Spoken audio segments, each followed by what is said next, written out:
स्वागत छ तपाईलाई यो न्यू छोटो भिडियोमा। आज हामी कुराकानी गर्नेछौँ दिउँसोको नास्तामा के खाइयो, कस्तो कस्तो भयो, रमाइलो भन्ने विषयमा छोटो मिठो कुराकानी पनि गर्नेछौँ र के खायौँ हामीले त्यो पनि देखाउनेछौँ है त। आउनुहोस् हामी हेर्नपट्टि लागौँ है त। आजको दिउँसोको नास्तामा चाहिँ पिँडालु पाकेको छ। पिँडालु पकाउने चाहिँ उहाँ दुई बहिनी हुनुहुन्छ र उहाँले कस्तो भएको छ खाँदै हुनुहुन्छ, कस्तो भयो उहाँलाई सोधौँ है त। कस्तो भएको छ? यसको टेस्ट एकदमै यम्मी छ, मिठो छ। खाने भए तपाईँहरू नै आउनु होला।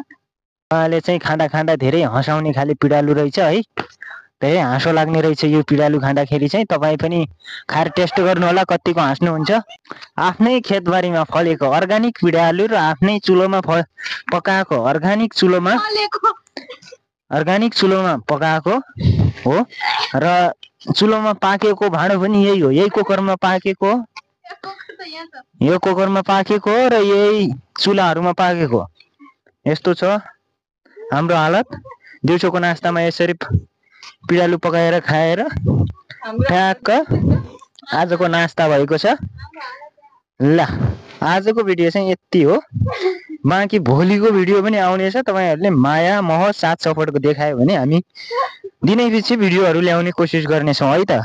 ल ओके, च्यानललाई सब्सक्राइब, लाइक, सेयर गर्न चाहिँ नभुल्नु होला। धन्यवाद।